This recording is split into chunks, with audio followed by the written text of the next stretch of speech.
Hello, welcome to Kitchen Basics 101, where I teach you the bare bone basics as if you've never cooked a day in your life from the perspective of a mom. I recently lost my Gigi. I was her caregiver and she lived with me. She was 94 years old, but it's just been struggling to get back to sort of my norm.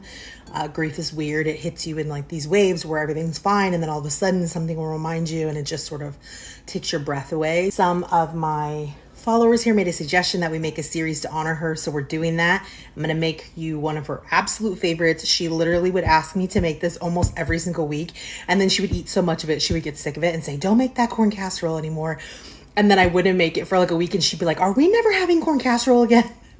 She loved it. It was her favorite. Most importantly, it's super easy, and I've been getting a lot of requests for side dishes, so this is a great winter side dish. Be great for the holidays.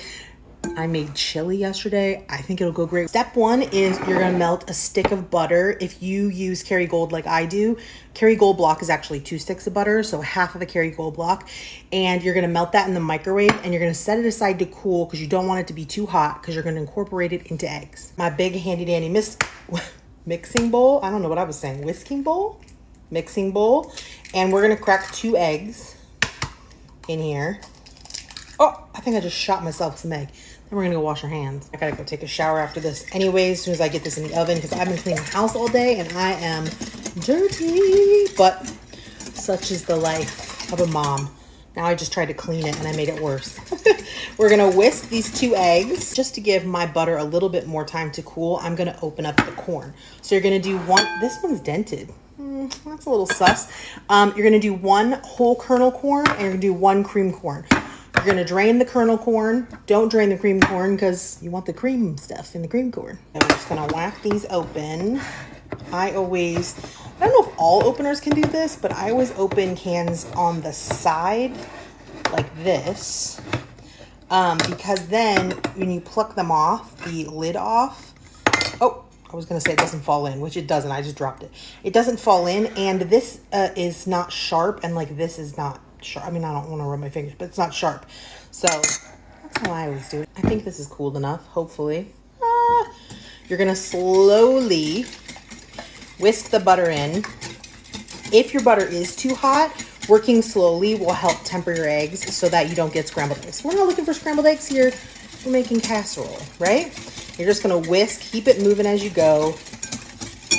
And this way the temperature of the eggs will get brought up from cold as the hot butter is being incorporated, and it won't scramble the eggs. So this is, I guess, an important technique to learn for lots of dishes, but it's simple, it's not hard. Add our Jiffy corn muffin mix, 1 box. I'm gonna tell you right now, a little secret, I guess. My dad used to work as a delivery man for Jiffy when he was like, I don't know, like 18, 17 years old or whatever. So we grew up in Michigan. Oh, I'm putting a can of the corn that I drained. And then I'm going to do the can of cream corn. He was a delivery man for Jiffy. And so I grew up eating tons of Jiffy products. I think Jiffy was located in Michigan. So it used to be huge. They used to sell like 1 million different products and you could get it delivered right to your door. Not anymore. They got rid of their frosting recently, which was my favorite thing ever. So if anyone knows how to get the chocolate frosting, I would love you forever. Literally filming and my phone died. So professional over here. The next thing you're going to put in is 8 ounces of sour cream. It's a small container. The bigger container, medium container, is 16 ounces. Okay, the family just came home, so it's a little bit loud.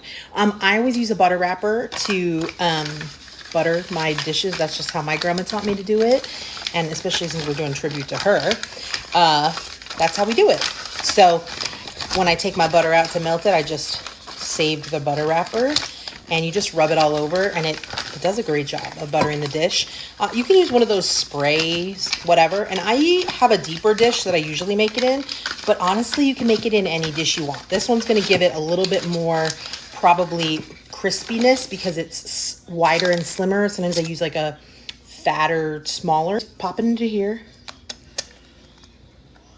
Now, this would be great to make with something like chili because we made the chili on the stovetop because this has to be in the oven. It's super easy to make, but it has to be in the oven for a whole hour.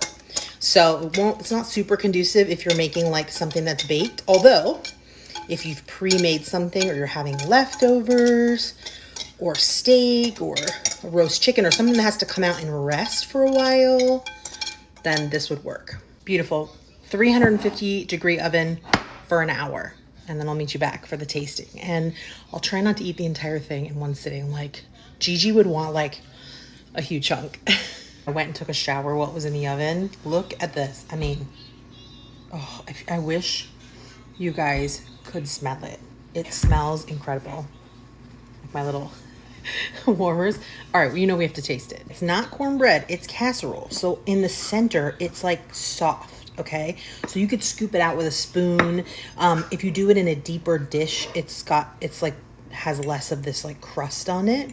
But I just thought with the chili, it would be nice with this crust on it. But if you see the inside, it's light and fluffy like a casserole. This is not cornbread.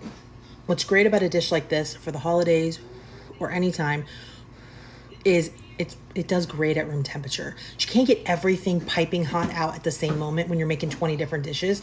So it's great to have things that this could cool off for 20, 30 minutes and it's still gonna be delicious, but I'm gonna taste it for you piping hot.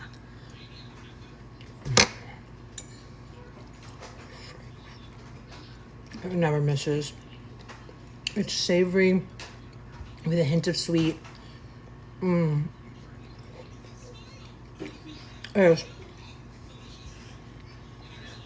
crunchy little bits of corn, but the inside is very much a souffle, right? It's a smushy texture, like a souffle. It's so freaking delicious. I could just eat this for dinner, but we're doing sides. So eat this on the side of something. Ham, turkey, roast chicken, chili.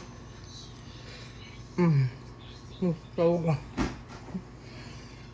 It's so good. I'm already starting to think about holidays then. I think this is going to be on the holiday table. It's so good. See, Gigi knew what was up. She knew what was good, right? We love you, Gigi.